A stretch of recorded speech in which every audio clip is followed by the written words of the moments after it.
আসসালামু আলাইকুম। আজকে আমরা 12 অধ্যায়ের উদাহরণ 36 নম্বর অঙ্কটা করব। এই অঙ্কটা দেওয়া আছে এই ফাংশনটার দিক বিভেদক সহগ। তো এই দিক বিভেদক সহগ বা দিক অন্তরক সহগ এই সূত্রটা আমরা সর্বপ্রথম আগে লিখি। তারপরে এর আগে কিন্তু একটা ভিডিও দিচ্ছিলাম যে অধ্যায়ের যত সূত্র আছে সবগুলো একসাথে, ওখানে কিন্তু লিখছিলাম এটাকে আমি আবার একটু লিখে দেখাই।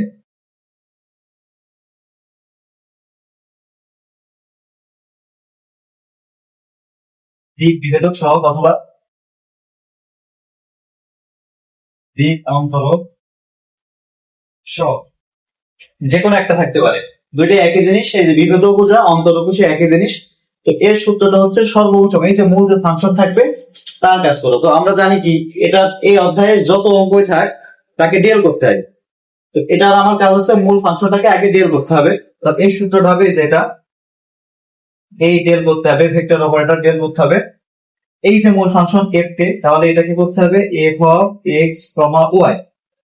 এবার এই অঙ্কের ভিতরে কিন্তু আবার একটা মান এ আছে, তো এটাও এই সূত্রের ভিতরে আসবে। এর এর জন্য সূত্রটা হবে এমন যে এর সাথে ডট গুণ দিয়ে এই ভেক্টরে এবং একক ভেক্টরে এইটা আবার এর সাথে ডট গুণ হবে। কিন্তু এছাড়াও এখানে কিন্তু আরেকটা মান থাকে অঙ্কের ভিতরে, ইউ থাকে। ইউ থাকলে সূত্রটা হবে এমন, মূল ফাংশন এটাই থাকবে যদি ইউ থাকে। আমি যদি এটা হচ্ছে এর জন্য এটা, আর যদি ইউ থাকে ইউ এর জন্য সূত্র হবে যে এটা ডেল, প্রথমে যে ফাংশন থাকবে সেই ফাংশনটাকে ডেল করা। আর এখানে কি করতে হবে ওই ইউটা শুধু ইউ এর ডট গুণ করলে হবে। ইউ এর জন্য এই যে এটা যেমন এ থাকলে এর মডুলাস করে একক ভেক্টর করতাম, এ থাকলে এটা করা লাগবে, কিন্তু ইউ থাকলে ইউ এর নিচের ওই একক ভেক্টরটা করা লাগবে না। এই এর জন্য একরকম সূত্র, ইউ এর জন্য একরকম সূত্র। প্রথম অংশের কাজ কিন্তু একই, যে মূল যে ফাংশন থাকবে তাকে ডেল করা, আর এ থাকলে ওর একক ভেক্টর করা লাগে, ইউ থাকলে করা লাগে না। এখন এই যে এখানে এ আছে এবং এই ফাংশন আছে, তো আমার দিক বিভেদক করতে হয়েছে। যেহেতু এ আছে তাহলে আমার এই সূত্র অনুসারে কাজ করতে হবে। মানে এই সূত্রটার কাজ করে এই সূত্রটি কি আছে এই ফাংশনটাকে প্রথমে ডেল করতে হবে, করার পরে এইটার এই পরবর্তীতে এটার সাথে আবার ডট গুণ করতে হবে। তাহলে আমি এটাকে আগে ডেল করি, প্রথম এই ফাংশনটিকে ডেল করি। তাহলে দেখবো আমি ডেল এক করছি এফ কে, তাহলে ডেল এফ, এফ এর ভিতরে এক্স ওয়াই, এটা লিখলে লিখলে হয় না লিখলে হয়। তাহলে এই এফ অফ এক্স ওয়াই যে মানটা ছিল সেটা লিখি। ডেল ভিতরে মান কত ছিল tan ইনভার্স y ভাগ x। এখানে খেয়াল করি y এর চলক আছে আর x এর চলক আছে, তাহলে এই ডেলটাকে এইভাবে না লিখে ডেল এর যে ফুল মিনিং সেটাকে আমি লিখবো যে i del del x, j del del y, k del del z। ওটা লিখলে তখন x এবং y ওইগুলো সাপেক্ষে ইজিলি অন্তরীকরণ করা যাবে। এটার ফুল মিনিং লিখি ডেল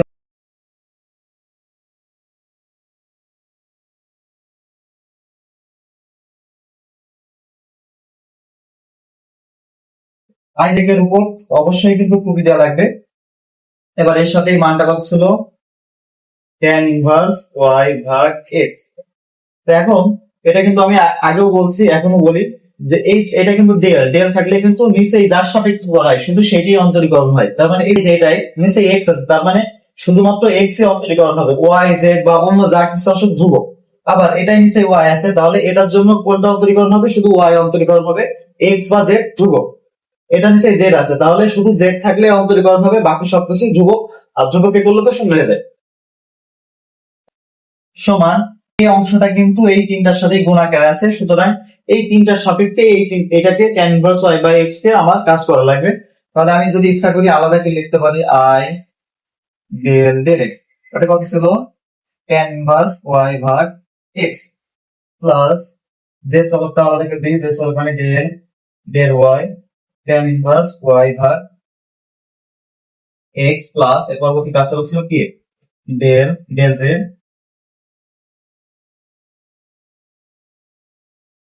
সমান প্রথম আয়ের চলকের কাজ করি। তো আয়ের চলক দিয়ে এই যে এক্স এর সাপেক্ষে সর্বপ্রথম কিন্তু ট্যান ইনভার্স এর, তাহলে ভিতরে এই ডিগ্রির কাজ পরে হয়, আগে কিন্তু ট্যান এর কাজ করতে হয়। তো আমরা জানি কি ট্যান ইনভার্স কে যদি করা হয়, সাপোজ আমি এক্স এর সাপেক্ষে লিখলাম del del x, tan inverse কে করলে এর সূত্র হয় কত 1 ভাগ 1 প্লাস এক্স স্কয়ার। তার মানে 1 ভাগ 1 এই পর্যন্ত ফিক্স প্লাস এক্স স্কয়ার, এই যে ডিগ্রি থাকে তার আবার স্কয়ার হয়। তাই ওইটা অনুসারে আমি যদি করি তাহলে কি হবে না 1 ভাগ 1 প্লাস এক্স স্কয়ার। এখানে কিন্তু শুধু এক্স ছিল, শুধু এক্স এর স্কয়ার। তো এখানে কিন্তু শুধু এক্স না, এখানে কত আছে ওয়াই ভাগ এক্স। তো এই ওয়াই ভাগ এক্স কে করলে কি হয়, তাহলে এই ওয়াই ভাগ এক্স এর টোটালের স্কয়ার হবে। তাহলে লিখবো ওয়াই ভাগ এক্স এর স্কয়ার। এই যে এই সূত্র অনুসারে এটা আমি করলাম।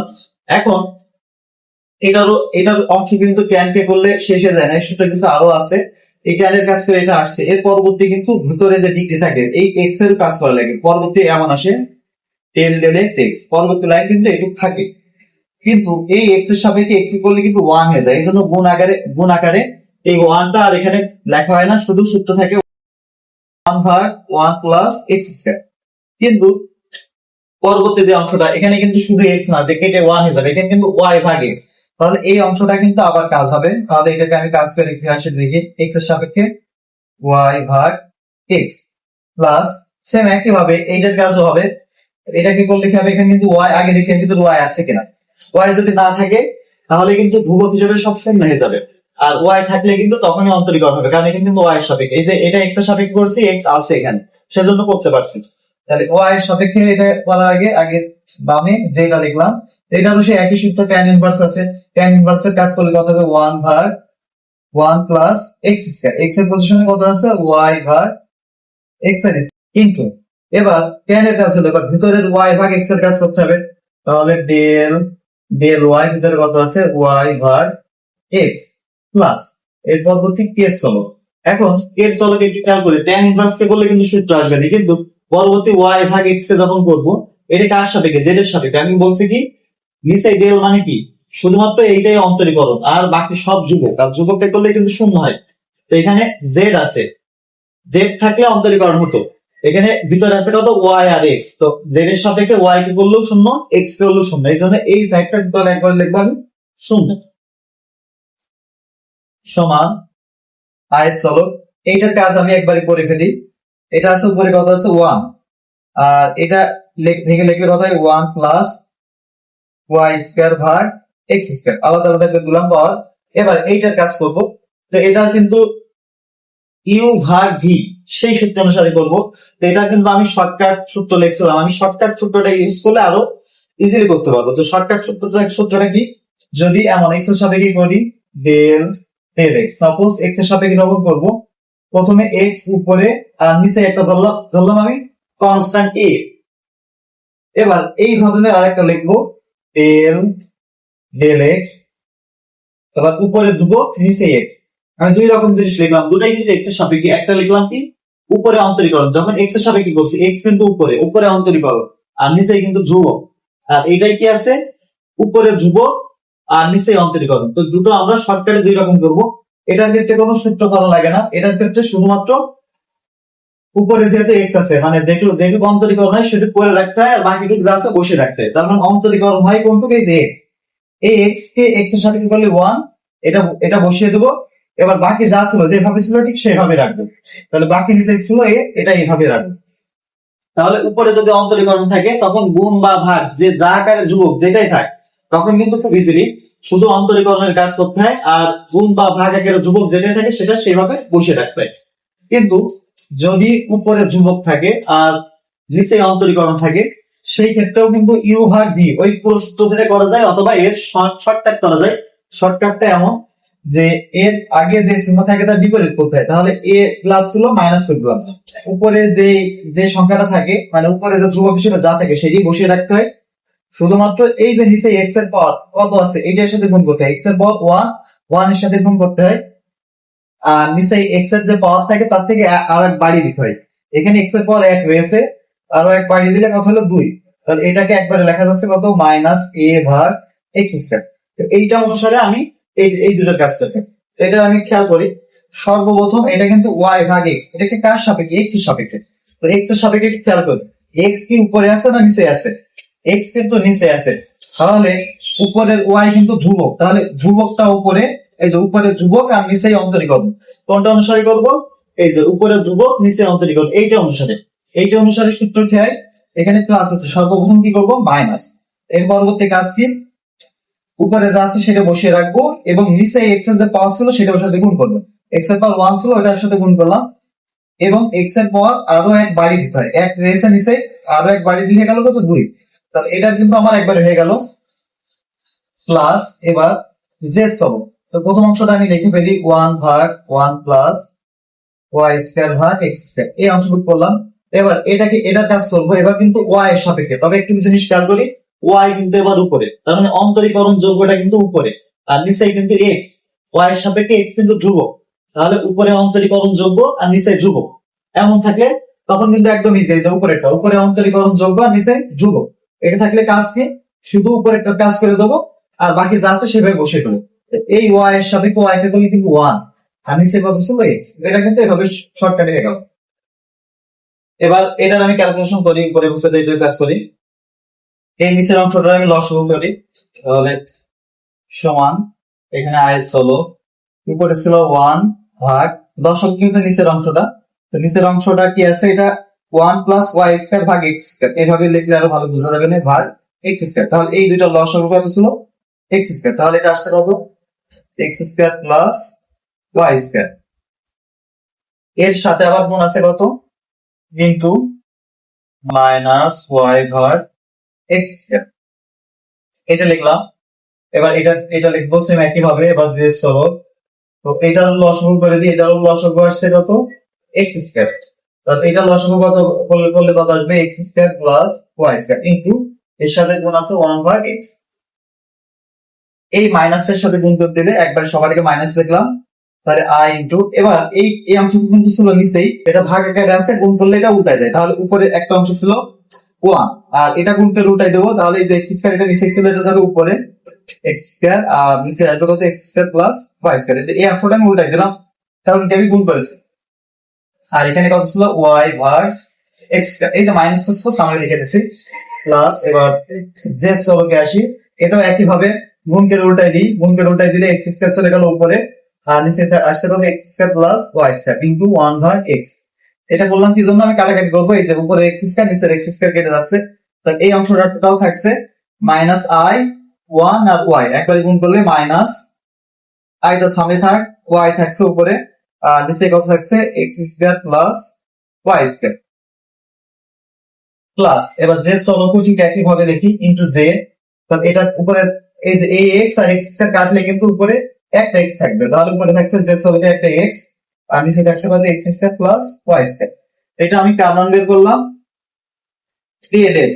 শুধু এফ লেখা যায়, অথবা এফ এর ভিতরে যে এক্স ওয়াই ছিল ওটা লিখলেও হবে, না লিখলেও হবে, এটার মান বের করলো। এখন অঙ্কে কিন্তু একটা বিন্দু দেওয়া আছে যে পি মাইনাস টু, এই যে এটা দেওয়া আছে P minus two comma two, এটা কার মান, এই যে প্রথমটা আমরা যদি লিখি প্রথমে এক্স কমা ওয়াই এই আকারে লিখি না, তাহলে এই প্রথমটা হচ্ছে এক্স এর মান আর পরবর্তীটা হচ্ছে ওয়াই এর মান, এই এক্স এর মান এবং ওয়াই এর মানটা আমি এখন এই অঙ্কের ভিতরে বসাবো, তাহলে ওই কিন্তু উল্লেখ লিখি অতএব P minus two comma two del F সমান, এই ভিতরে যেখানে এক্স আছে এক্স এর জায়গায় বসাবো মাইনাস টু, যেখানে ওয়াই আছে ওয়াই এর জায়গায় বসাবো আমি প্লাস টু, তাহলে প্রথম আই স্বরূপটা আমি লিখি মাইনাস আই ইন্টু উপরে ছিল ওয়াই, ওয়াই এর মান কোনটা এই যে টু, এবার নিচে আছে x square plus y square, তো এক্স এর মান মাইনাস টু, এরপরে স্কয়ার আছে, তো মাইনাস টু স্কয়ার করলে কিন্তু এটা প্লাস ফোর, পরবর্তীটায় ওয়াই স্কয়ার, ওয়াই এর মান তো টু, টু স্কয়ার করলে এটাও প্লাস ফোর, প্লাস এই অংশটার কাজ শেষ। এবার আমি কি লিখবো জেড চলক, তো জেড চলকে প্রথমে আছে এক্স, তো এক্স এর মান আছে কত মাইনাস টু, তাহলে এখানে লিখবো আমি এক্স এর জায়গায় মাইনাস টু, আর নিচে x square plus y square, x square এর মান হচ্ছে আসলে মাইনাস টু স্কয়ার করলে প্লাস ফোর, ওয়াই স্কয়ার এর মান টু স্কয়ার করলে এটাও প্লাস ফোর, এটা এবার আমি শুধু ক্যালকুলেশন করি, তাহলে মাইনাস আই ইন্টু এই যে উপরে দুই আর নিচে কত চার আছে আট, তাহলে উপরে দুই আর নিচে আট, কাটাকাটি করলে আসবে কত ওয়ান ভাগ ফোর, এটাও একই উপরে দুই নিচে আট, এটা কাটাকাটি করলে ওয়ান ভাগ ফোর, তবে এখানে একটা মাইনাস ছিল এই জন্য এই মাইনাস প্লাসে একবারে মাইনাস করে দেবো, তাহলে মাইনাস জে ইন্টু ওয়ান ভাগ ফোর। আচ্ছা এই মানটা পেলাম, এবার আমার কাজ কিন্তু এই যে এর কাজ করা, তো এর কাজ মূলত কি আমি বলছিলাম যে এ করা লাগে ডট গুণ আকারে এবং এর মডুলাস করা লাগে, তবে একটা সুবিধা আছে কি এই এর ভিতরে আই বা জে ছাড়া এখানে কোনো এক্স ওয়াই নেই, এক্স ওয়াই থাকলে কিন্তু এই বিন্দুটা ওই এক্স ওয়াই ভিতরে বসাতে হতো, তখন কিন্তু একটু পড়ার পরবর্তীতে সূত্র বসানো লাগতো, কিন্তু এখন কিন্তু আমার এখানে কিন্তু এক্স ওয়াই নেই, এজন্য আমি ডাইরেক্ট সূত্র বসালে ওখান থেকে একবার করতে পারবো, তাহলে ডাইরেক্ট আমি সূত্রটা বসাই দিই, তাহলে আমার অঙ্কে যে অংশ বের করতে বলেছে সেটা লিখে যে এখান থেকে এই যে দিক বিভাজক সব বলেছে, তাহলে লিখবো যে P minus two comma two বিন্দুতে একটা মান দেওয়া আছে ভেক্টর সমান আই মাইনাস জে, ভেক্টরের দিক বিভেদক সব, এই বিন্দুতে দিক বিভেদক সহগ হবে কি সমান, সূত্রটা কি জানি আমরা, ডেল এ ডট, যেহেতু এ আছে এর জন্য থাকলে এও থাকে, আবার এর একটা মডুলাস এ করা লাগে, তাহলে এখানে এই মানটা বসাই দিই। তো এই জিনিসটাই করি, ডেল এফ এর মানটা যে মাত্র আমি পেলাম minus I into 1/4 minus J into 1/4। এই এফ এর মানটা আমি লিখলাম। এবার আমার কাজ হচ্ছে যে উপরে ভেক্টরের মানটা লিখবো।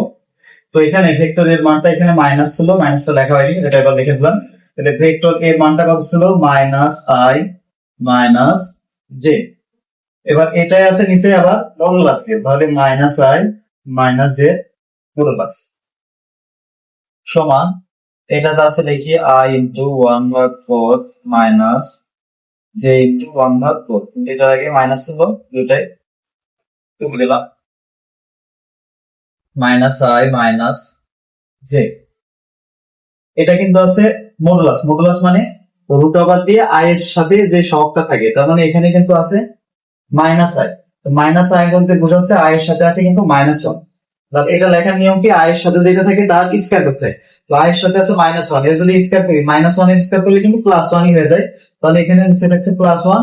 সেম একই ভাবে এখানেও মাইনাস জে, তো মাইনাস জে মানে এই জে এর সাথে আছে মাইনাস ওয়ান, মাইনাস ওয়ান এর স্কয়ার করলে এটাও প্লাস সমান। এবার আমার কাজ কি, এই চলকের সাথে এই যে ডট গুণ, তো ডট গুণের ক্ষেত্রে আমরা জানি কি আই এর চলকের সাথে আই এর চলকেরই গুণ হয়। তো এখানে আই এর চলকের সাথে এই যে অংশটা আমি একটা কাজ করি, আই এর অংশের সাথে আলাদা করে নিই এবং জে এর অংশটাও আলাদা করে নিই, তাহলে আমার ডট গুণটা সুবিধা হবে। Minus I into 1/4 minus J into 1/4। এই আই এর অংশ ছিল মাইনাস আই, আর নিচে থাকছে 1 + 1 √2। এবার যে এর অংশটাও এভাবে আলাদা করে দিই, তাহলে এখানে থাকছে √2। এবার গুণ করে দেবো এই আই এর চলকের সাথে আই এর চলকের গুণ, আর এই জে চলকের সাথে জে চলকের গুণ। তাহলে এই দুটোর আগে কিন্তু মাইনাস আছে, মাইনাসে মাইনাসে এটা এই যে এটা মাইনাস এটা মাইনাস প্লাস হয়ে যাচ্ছে, আই ডট আই 1 হয়ে যায়। তাহলে উপরে থাকছে শুধু 1, আর নিচে এখানে 4, আর এটা √2, তাহলে একবার লিখবো 4√2। সেম একই ভাবে এটাও মাইনাসে মাইনাসে প্লাস, উপরে এটা 1 আর এটাও 4 আর 2 গুণ করলে 4√2। এবার একটা কাজ করি যে এই দুটো লসাগু করতে পারি, তো লসাগু করতে পারি অথবা একবারে করে দিতে পারি। এইটাও যে জিনিস এটাও সে একই জিনিস, একই জিনিস দুইটা, একই জিনিস দুইটা থাকলে আমরা সেটা একবারে যোগ করে দুইটা লিখতে পারি। তাহলে এটা আছে দুইটা, তাহলে একবারে লিখবো দুইটা কি আছে 1/4√2। এই 2 এবং নিচে 4 কেটে দেওয়া যায়, তাহলে উপরে থাকছে 1 আর নিচে থাকছে 2√2। এটাই হলো এই অঙ্কের দিক বিভেদক সহগ। এখন আমি এই নিয়মের যতগুলো অঙ্ক আছে সবগুলো এবার এক নজরে দেখাবো, আশা করি এইটা ভালো করে বুঝলে বাকি সবগুলো ইজিলি বুঝে যাবে। একই নিয়মের পরবর্তী অঙ্ক 37 নম্বর অঙ্কটা আমরা করছি, এটা আমরা শুধু বুঝাই দিলে ইনশাআল্লাহ বুঝতে পারবেন। তো এখানে একটা ফাংশন দেওয়া আছে, ঠিক আগের মতো একটা ফাংশন দেওয়া আছে, ফাংশনের বিন্দু দেওয়া আছে, এর একক ভেক্টর পার্থক্য শুধু এক জায়গায়, আগেরটা ছিল এ আর এটা হচ্ছে ইউ। উপরে কিন্তু চিহ্ন দেওয়া লাগবে, ভেক্টর চিহ্ন উপরে দিলেও হয়, নিচে রাখ দিয়ে দিলেও হয়, যে কোনো এক জায়গায় দিলে হয়। তো এখানে আমি আগেরটাই ছিল কিন্তু এ, আর এখানে কি পার্থক্য এই জায়গায়, আরেক জায়গায় পার্থক্য আছে দিক বিভেদক ছিল, এটা হচ্ছে দিক অন্তরক। তো আমরা জানি দিক বিভেদক এবং দিক অন্তরক একই জিনিস, এটা কিন্তু কোনো পার্থক্য না, শুধু পার্থক্য আছে ইউ। তো ইউ থাকলে আমি বলছিলাম কি, ইউ থাকলে সূত্রটা আরো সহজ। এই যে এই অধ্যায়ের মূল কাজ কি, যে আগে একবার অন্তরীকরণ করতে হবে, যে আগে যেটা করছিলাম, যে সূত্র করছিলাম, এই যে ফাংশনটি এর করতে হবে, আর ইউ থাকলে তার সাথে ডট গুণ করতে হবে, এ থাকলে কিন্তু এর সাথে আবার মডুলাস এ করা লাগে, কিন্তু ইউ থাকলে এটা করা লাগে না। তো ঠিক আগেরটার মতন কাজ করি, সর্বপ্রথম এই যে সূত্র অনুসারে এই ফাংশনটাকে ডেল করি। তাহলে আগে এই অঙ্ক যে ফাংশন সেটা দেওয়া আছে, এটাকে আমি ডেল করি। তো ডেল এর ফুল ফর্মটা আমি লিখছি i del del x j del del y k del del z, এবং এর সাথে এই যে গুণ আকারে ছিল এফ, এফ এর মানটা ছিল যেটা, এই যে এফ এর মানটা ছিল x square plus x square, এটা লিখছি। এবার আমি কাজটা করি, প্রথমে আই এর চলক মানে কার সাপেক্ষে, এক্স এর সাপেক্ষে। তো এক্স এর সাপেক্ষে কিন্তু এই টোটালটা হবে, এক্স এর সাপেক্ষে যদি করি, আগে দেখি আমি প্রথমটাই কিন্তু এক্স আছে, তাহলে এক্স স্কয়ার করলে কোথায় 2x প্লাস এক্স ওয়াই, এখানে কিন্তু দুইটা জিনিস আছে, এক্স আর একটা ওয়াই। তো আমি কার সাপেক্ষে করছি, এক্স এর সাপেক্ষে। এক্স এর সাপেক্ষে যখন করবো, গুণ আকারে যখন থাকবে, তখন কিন্তু কাজ হচ্ছে কি শুধু যেটার অন্তরীকরণ হয়, তার মানে এক্স এর সাপেক্ষে শুধু এক্সই হয়, এক্স এর হয়, এটার কাজ করব। আর বাকি গুণাকার যেটুকু আছে সেটা বসায় রাখবে। এক্স এর সাপেক্ষে এক্স বললে কত হয় 1, আর গুণাকারে ওয়াই ছিল এটা বসায় রাখতে হবে। তাহলে এটা এটা একবারে থাকছে কত ওয়াই। এই জন্য পরবর্তীতে যে ক্লাস দিয়ে পরবর্তী অংশটা হচ্ছে ওয়াই। তাহলে আই এর চলকের দিয়ে এটার কাজ শেষ। এবার কি করবো আমি যে যে চলকের যেটা আছে, তাহলে এখানে যে যে তে কার সাপেক্ষে ওয়াই এর সাপেক্ষে, তাহলে এই টোটালটাকে এবার আমি কার সাপেক্ষে করবো ওয়াই এর সাপেক্ষে। তো প্রথম আছে এক্স, আমি বলছি কি নিচেই যা থাকবে শুধুমাত্র সেটাই অন্তরীকরণ, বাকি সব ধ্রুবক। তাহলে এক্স তো ধ্রুবক, তাহলে ওয়াই এর সাপেক্ষে এক্স বললে এটা কিন্তু 0 প্লাস এবার আছে এক্স ওয়াই, এর ভিতরে অন্তরীকরণ যোগ আছে ওয়াই।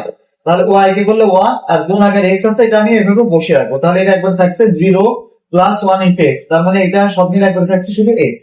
এই জন্য 0 প্লাস এক্স এখানে ওইটা লেখা দিয়েছে, প্লাস পরবর্তীতে কার সাপেক্ষে জেড এর সাপেক্ষে, জেড কিন্তু এখানে নাই, তাহলে জেড নাই মানে সব ধ্রুবক হিসেবে সবগুলো 0 হয়ে যাবে। এবার এটা শুধু এই যে 0 প্লাস এক্স ছিল, সেই 0 প্লাস এক্স মানে শুধু x, শুধু এটা লিখছি। আর কে এর সাথে 0 গুণ করলে বাদ হয়ে যায়, এই জন্য ওটা বাদ দিয়ে দিচ্ছি। এবার অঙ্কে একটা বিন্দু দেওয়া ছিল 1 2 বিন্দুতে, 1টা কার মান হচ্ছে x এর, প্রথমটা হচ্ছে এই যে প্রথমটা হচ্ছে এটা হচ্ছে x, আর পরবর্তী এটা হচ্ছে y। এই অঙ্কের ভিতরে যেখানে x আছে x এর জায়গায় আমি 1 বসাই, আর যেখানে y আছে y এর মান 2 বসাই। তাহলে এই যে 2 ইনটু x ছিল, তাহলে 2 ইনটু x 2, y এর মান এই যে ডাইরেক্ট 2 আর 2 এই যে একবার 4 লিখছে পরেরটাই। আর যে এর সাথে ছিল x, x এর মান তো 1, এই যে সেজন্য শুধু যে আসছে। এবার যে আমার যেটা চেয়েছে যে এই বিন্দুতে, এই যে এখান থেকে এই বিন্দুতে এই ফাংশনের দিক অন্তরক সব, সেজন্য এটা আমি যা চেয়েছে বাংলা লিখছে এবং এটা সূত্র যা ছিল সেটা আবার লিখছি। এই যে ডেল এর মানটা আমি এত এই যে পর্যন্ত পাইছি 4i প্লাস জে, এই যে ডেল এর মান এটা, এর সাথে আবার ইউ এর ডট গুণ, তো ইউ এর মান হচ্ছে এই যে এটা, এটার আবার ডট গুণ। তাহলে এটা ডট গুণ করি, আই এর চলকের সাথে আই এর চলকের গুণ করি। তাহলে এখানে আই এর চলকে 4 আছে, আর এখানে 1 ভাগ রূপ, এটা বলো তো। তাহলে এটা গুণ করে দিলে যে 4 ভাগ রূপ 2। সেম একই ভাবে জে এর সাথে জে গুণ করলে এখানে জে এর সাথে কিছু নেই মানে 1, আর এটা নিচে রূপ 2, তাহলে এটা একবার আসবে 1 ভাগ রূপ 2। এবারে দুটো লসাগু করি, দুটো লসাগু রূপ 2, উপরে 4 আর প্লাস 1, তাহলে একবারে 5 রূপ 2। এটা অ্যানসার কিন্তু এই ধরনের অঙ্ক কিন্তু খুবই সহজ, আমরা শুধু নিয়মটা ফলো করলে ইজিলি হয়ে যাবে। এবার একই নিয়মের 38 নম্বরটা অঙ্কটা দেখি। এটা আছে একটি ফাংশন, এবার 0 0 বিন্দুতে, এবার কিন্তু আবার a দেয়া আছে, এটার দিক অন্তরক সহগ। তো সর্বপ্রথম আমরা জানি কি মূল ফাংশনটাকে ডেল করতে হবে। তাহলে আমি মূল ফাংশনটা দেওয়া আছে যে লিখছি, এটার আমি ডেল করলাম। তাহলে ডেল এর ফুল ফর্ম লিখছি এটা, এবং f এর যে মানটা দেয়া আছে এটা লিখছি। তো প্রথমে i এর চলকের কাজ করি। তো প্রথমে কিন্তু x এর সাপেক্ষে, তো আমরা জানি কি x এর সাপেক্ষে মানে শুধু x এর অন্তরীকরণ। তো এই প্রথম অংশটার ভিতরে x কোথায় আছে খেয়াল করি, এখানে এখানে আছে x, আর বাকি গুণ আকারে y এর চলক e to the power y। তো এখানে কাজ হবে কাজ শুধু x এর এই ডিগ্রি, আর বাকি গুণ আকারে যা আছে সেটা সেইভাবে বসে রাখবে। x কে x এর সাপেক্ষে করলে 1, আর বাকি দিক ছিল e to the power y, এটা গুণ আকারে এইভাবে বসে রাখতে হবে। এবার মাঝখানে ছিল মাইনাস, এবার মাঝখানে মাইনাস দিয়ে এবার বাকি দিক করবো। এবার প্রথমে খেয়াল করি x আছে কোন অংশটুকু, x আছে এই অংশটুকু, তার মানে এবার এই অংশটুকুর কাজ হবে। তাহলে গুণ আকারে থেকে যাবে কোনটা y আমি গুণ আকারে লিখে দিলাম e to the power x। তো e to the power x কে করলে e to the power x ই হয়, সেজন্য এই যে y রেখে দিছিলাম, আর e to the power x বলে e to the power x, এটা এইভাবে আবার রেখে দিচ্ছি। তাহলে এটার কাজ শেষ। এবার যে কাজ শুরু, তো যে মানে এবার y এর সাপেক্ষে, তাহলে y এর সাপেক্ষে যখন করবো, তো প্রথমটার ভিতরে y আছে এই অংশটুকু, তাহলে এই অংশটুকুর কাজ হবে, বাকিটুকু কিন্তু গুণ আকারে সেটা বসে থাকবে। তাহলে x টা আমি গুণ আকারে বসিয়ে রাখবো, e to the power y এর কাজ হবে, e to the power y কি করলে e to the power y হয়। তাহলে এইটুকুর কাজ শেষ, মাঝখানে আবার মাইনাস ছিল, এবার এইটার কাজ হবে। তো এই দুটোর ভিতর এখন কিন্তু y এর কাজ শেষ হয়নি, তো এই দুটোর ভিতর y আছে কোথায় কোথায়, এই যে এখানে আছে y এর কাজ করবো, আর বাকিটুকু গুণ আকারে বসে রাখবো। y কে y এর সাপেক্ষে, যে y কে y এর সাপেক্ষে করলে কিন্তু 1 হয়ে যায়, এই জন্য লিখছি 1, আর e to the power x এটা গুণ আকারে ছিল বসে রাখবো। সর্বশেষ এবার কে মানে z এর সাপেক্ষে, তো কোনোটাই কিন্তু z নেই, এখানেও z নেই, এটাও z নেই, তো এটা কি বললেও শূন্য হয়ে যাবে, এটা কি বললেও শূন্য হয়ে যাবে। এবার পরবর্তী লাইনে জাস্ট গুণটা করে দিছে, 1 এর সাথে যে e to the power y গুণ করলে এটা হয়, আবার এই যে 1 যেগুলো 1 ছিল সেগুলো তুলে দিছে মনে। এবার এই অঙ্ক কিন্তু বিন্দু দেওয়া ছিল, x এর মানও 0, y এর মানও 0, ওই বিন্দু এতে আমি কাজ করবো 0 0 বিন্দুতে ডেল এ। এই যে ডেল এর যে মানটা পেলাম, এই মানটা পেয়েছি, এখানে যেখানে x ছিল সেখানে 0, এবং যেখানে y ছিল সেখানে সব জায়গায় 0, এটা আমি পুরোটাই লিখছি। প্রথমে ছিল e to the power y, তাহলে e to the power 0 minus y into e to the power x, তাহলে মাইনাস এই যে y এর মান 0 ইনটু e টু দি পাওয়ার 0। এইভাবে যেখানে যেখানে x y ছিল সব আমি বসাই দিয়েছি। তাহলে এখানে ক্যালকুলেশনটা এবার দেখি, e টু দি পাওয়ার 0 প্রথমটা আছে e টু দি পাওয়ার 0, কোনো কিছুর পাওয়ার 0 মানে হয়ে যায় 1, যে কোনো কিছুর পাওয়ার 0 মানে 1। তাহলে আই এর চলকে এটা থাকছে কত 1 মাইনাস, এবার বাকি যে অংশটুকু এখানে কিন্তু ই টু দি পাওয়ার 0 এর মান 1, কিন্তু এর সাথে কিন্তু শূন্য গুণ আকারে আছে, তো শূন্য গুণ থাকলে কিন্তু সব শূন্য হয়ে যায়, সেই জন্য মাইনাস এই অংশটুকু 0, এটা আর লেখা লাগবে না। তাহলে আই এর চলকে থাকছে শুধু 1। এবার যে চলকে এই যে এর সাথে 0 গুণ আছে তাহলে এটা বাদ, যে চলকে থাকবে তাহলে এই অংশটুকু এখানে একটা মাইনাস আছে, আর পরবর্তী আছে ই to the power 0, E to the পাওয়ার 0 মানে সেই একই, কোনো কিছু cos 0 মানে 1, তাহলে এখানে থাকছে -1, এই যে চলকে -1। তাহলে এই মাইনাসটা এই যে 1 এর সাথে i গুণ করলে i, আর মাইনাস এই এখানে গুণ করে দিছি, আর z এর সাথে 1 গুণ করলে z। এবার যেটা চেয়েছে আমার এই বিন্দুতে এত এর দিক অন্তরক সহগ, তাহলে এই যে এখান থেকে আমি যে যে শেষ পর্যন্ত লিখলাম, এবার দিক অন্তরক সহগের যে সূত্রটা এর এর, যেহেতু এ রয়েছে এ থাকলে কিন্তু একক ভেক্টর করা লাগে, এর উপরে কিন্তু ভেক্টর এ, আবার নিচে সেই ভেক্টর এর আবার মডুলাস করা লাগবে। তাহলে মানটা বসাই, এই যে ডেল এফ এর মানটা আমি কোনটা পেয়েছি i মাইনাস জে, এই যে ওই বিন্দুতে, তাহলে i মাইনাস জে কিন্তু এর পরবর্তীতে এই যে ভেক্টরের মান আছে এটা, আর এর নিচে কিন্তু মডুলাস, তো মডুলাস মানে আমরা জানি কি রুট ওভার দিয়ে i এর চলকে যেটা থাকে তার স্কয়ার, এই উপরে মান আছে i এর চলক আছে 5 এর স্কয়ার লিখছি, মাঝখানে সূত্রের প্লাস, এর পরবর্তী i এর চলক প্লাস রুট ওভার দিয়ে i এর চলক প্লাস j এর চলক প্লাস k এর চলক, এইভাবে সবগুলো সহগের স্কয়ার করা লাগে। i এর চলকের এটা হয়েছে, এবার j এর চলক আছে যে -2, তাহলে এটা আবার -2 স্কয়ার লিখছি। তাহলে এইটুকু কাজ করছেন, একটু যা আছে তাই লিখে রাখছি, উপরেও যা আছে তাই লিখে রাখছি, শুধু এটার কাজ করছি 5 5 25, আর এখানে -2 স্কয়ার করলে 2 2 4, 25 আর 4 নিচে রুট ওভার 29। এবার আমরা জানি কি i এর সাথে শুধু i এর গুণ হয়, তাহলে এই i এর সাথে 5 এর গুণ করলে কত হয়ে যাবে 5 এখানে আর এখানে 1, তাহলে 5 * 1 5। এর পরবর্তী z এর সাথে z চলকের গুণ, তো এই z চলক এখানেও মাইনাস এখানেও মাইনাস, মাইনাস মাইনাস একবারে প্লাস, তাহলে z চলক এখানে কিছু নেই মানে 1, আর এখানে 2, তাহলে গুণ করলে একবারে 2 আসবে না, আর নিচে কত ছিল রুট ওভার 29, তাহলে 5 + 2 7 দিয়ে নিচে ছিল রুট ওভার 29। তো এই দিক অন্তরক সহগ বা দিক বিভাজক সহগ এগুলো কিন্তু প্রায় পরীক্ষায় আসে, এগুলো জাস্ট শুধু এই সূত্রটা মনে রাখলে খুবই ইজি ভাবে এটা সমাধান করা যায়।